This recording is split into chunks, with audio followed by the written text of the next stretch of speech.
Welcome to the Probes Podumentary. Our Podumentary is a series of audio documentaries on topics and stories that matter to people and are part of a public interest journalism in India. You are listening to me, Prema Devi. Here is a new episode of our Podumentary titled Midday Meal Scheme, Corruption and Controversies. The Midday Meal Scheme, which is the government scheme for free midday meals in schools, was initially designed to better the nutritional standing of school-going children. But since the inception of this program, the midday meal scheme has been in the thick of controversy over the substandard quality of food served to children and the scheme's poor implementation. Chandan Maiti, Secretary of the Advanced Society for Headmasters and Headmistresses in West Bengal, says it is extremely painful when the schools serve such second-rate meals even as the children beg for better quality food. Supreme Court of India actually directed Government of India to introduce midday meal scheme, and after that the Government of India introduced this, and recently on 7th October 2022 the midday meal scheme is renamed as Poshan scheme, Pradhan Mantri PM Poshan scheme. You see the high rise price of essential commodities we know, and there is a weekly routine for them, for the students from Monday to Saturday. One day we have to give them one full egg, no half or nothing, and egg cost at least rupees 6 plus.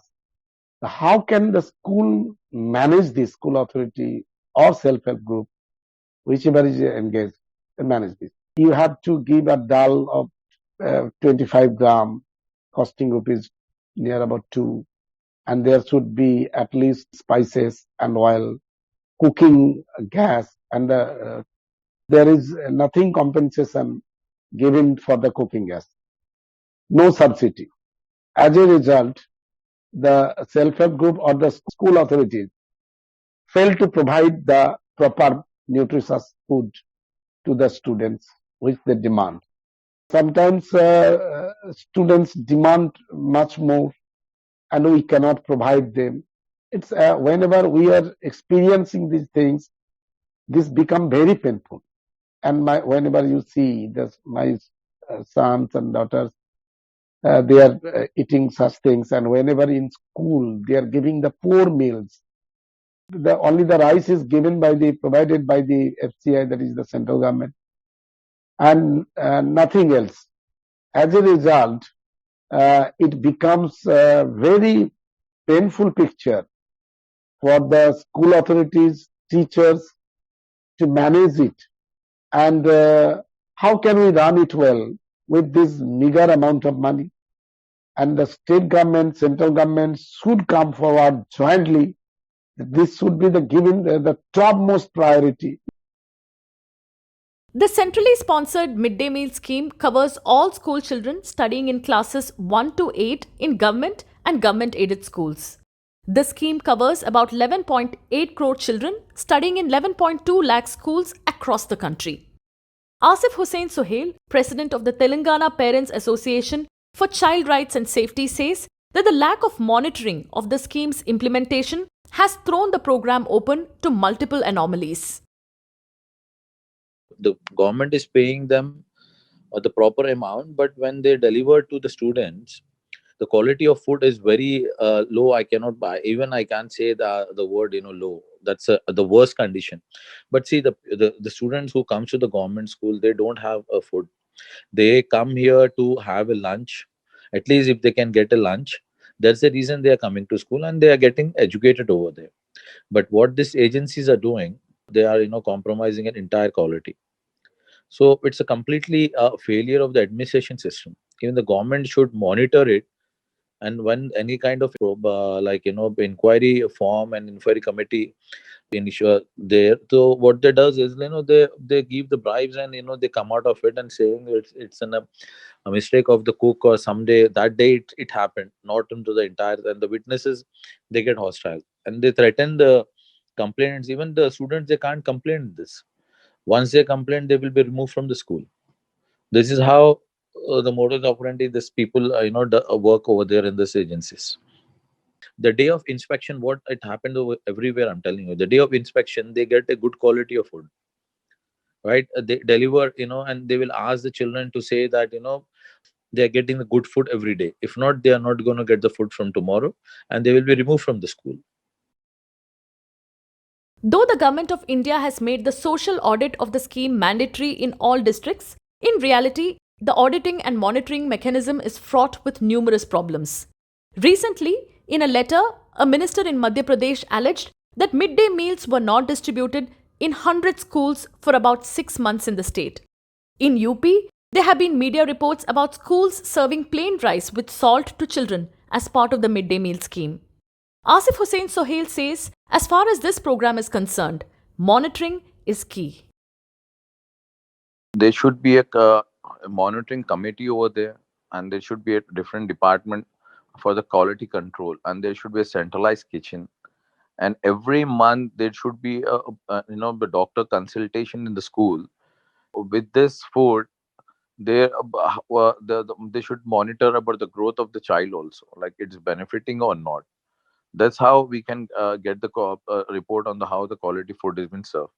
When the food is not to that standard, there's no chance of any getting the nutrition or anything.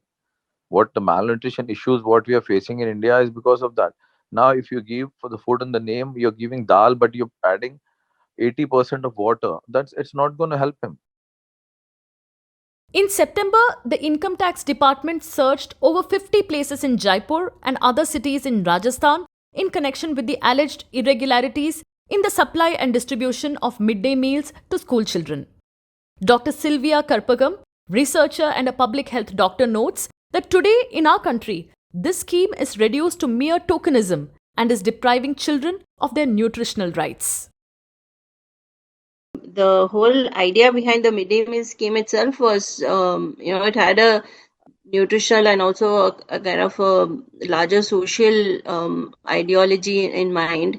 Basically, it was to encourage children to attend schools because the right to education is an important right of children, but also to and for the children to actually have a guaranteed meal for the day, because many of the children who go to the public schools are from very poor communities and quite marginalized, children of daily wage laborers, landless laborers, and people who are from, lower socioeconomic group. In many states, what we're seeing is it's become just a tokenism.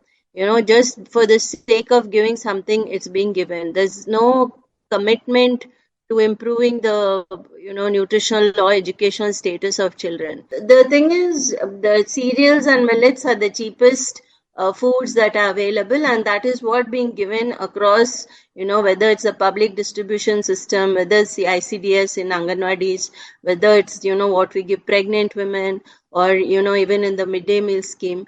So just giving cereals and millets and people feeling full, we think that is adequate, but we have to shift from that to looking at nutrition. We need foods from different food groups. And the food groups are usually, we have 6 food groups. So one is, of course, the cereals and millets, but we also have pulses and legumes. We have eggs, we have dairy, we have fats and oils, we have meats, we have vegetables and fruits. And all of these have to be given at every meal to the child. We can't say, okay, last week you had egg, so, this week you don't need it. We need this balanced diet in all the meals. The Indian government's midday meal scheme is the largest of its kind in the world. The name of this program has been changed to PM Poshan, which is Pradhan Mantri Poshan Shakti Nirman Scheme, and falls under the Ministry of Education. Even though India is a party to the Convention on the Rights of the Child, where India has committed to providing adequate nutritious food to children, Dr. Sylvia Karpagam asserts that ideology has taken over the scheme today and has compromised the nutritional value of children's meals. What we are seeing is ideology is what is deciding the midday meal. You have people saying eggs shouldn't be given only from ideological point of view. For example, Akshay Patra, they say eggs are tamasic. But we as doctors or scientists, we say eggs are highly nutritionally dense foods. So who gets the preference? It's obviously the ideological group that is getting the preference when it comes to deciding the midday meal scheme. And again, the same organization doesn't use onion and garlic. And the problem is taste is very important. A lot of people are culturally used to eating onion and garlic. So when you say you should eat sattvic food, again, that doesn't come from a scientific point of view. And the onion and garlic have actually been shown to improve the absorption and bioavailability of zinc and iron. And both of these are deficient in a majority of children, as per the comprehensive National Nutritional Survey. So I think shifting the focus of the meal, the planning of the meal to science, and to making it more nutritionally dense is much more important than allowing, politics and ideology and religion and caste to start operating in the midday meal scheme. Even when the scheme has failed on numerous counts in its implementation, the midday meal scheme has benefited scores of children from the disadvantaged sections. Studies have shown that the scheme has attracted children from poor and marginalized sections of society to attend schools. But in many schools in India, caste-based discrimination continues to occur while serving meals to children. Anuradha Talwar, state convener of the Right to Food campaign in West Bengal, says it's time the government checks discrimination, allocates more funds to the scheme, and adequately compensates workers who cook meals for the children. We've explored the idea of a centralized kitchen in Kolkata at one time. And with the traffic jams and all that were there, we found that if you had a centralized kitchen, the government itself found, if you had centralized kitchen, by the time the food reached the school, it was likely the food would get rotten in the summers. So you have to have, it is a decent, this is you can't have a centralized school. You have to have schools near where children live. So the cooking has to be done in the school itself. And that is a very good way of doing it. There's no problem with that. The problem is that supervision should be properly there. It's a lack of supervision which is causing that. Centralization is no answer for that. If the midday meal scheme is supposed to make an impact on nutrition, on malnutrition, the allocations have to increase. That is the first problem, which is a problem right from the inception, which we have been shouting and trying to, sort of tell the government again and again, central government, especially because they're the ones who allocate this money majorly, and the state government supplement it. So, but they are just not allocating more money for it. They started something called PM Poshan last year, which was just basically a change in the name for, child nutrition schemes with no increased allocation of money.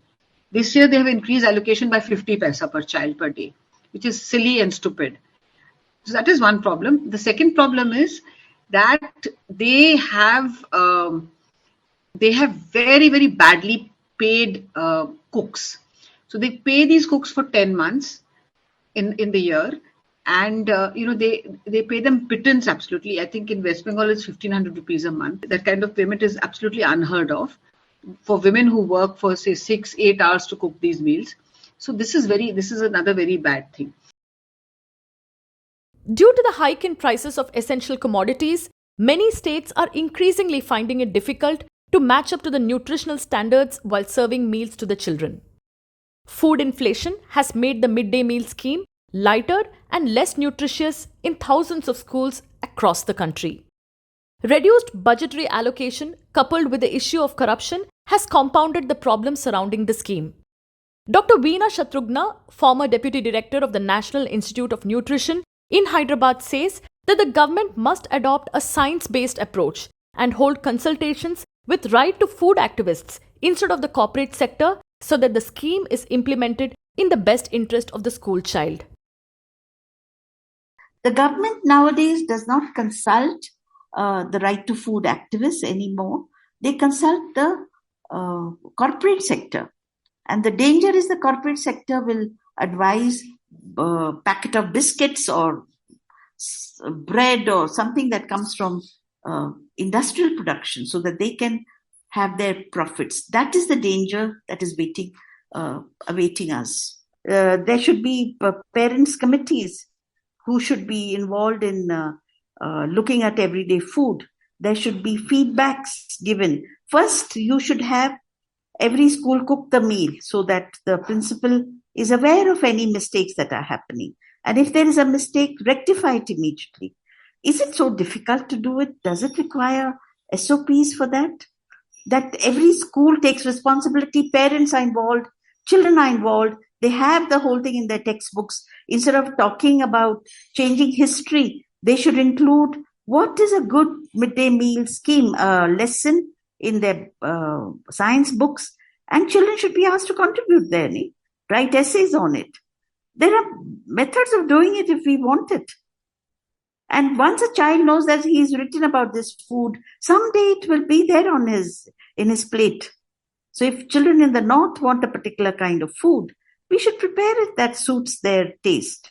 And then the varieties every day. It's not difficult to buy different vegetables every day. One day, and it is nutrition practice that you should have different colored vegetables every day. So today's green vegetables, tomorrow's red vegetables, day after's orange vegetables. I mean, there are brilliant ways of doing it if the government is interested.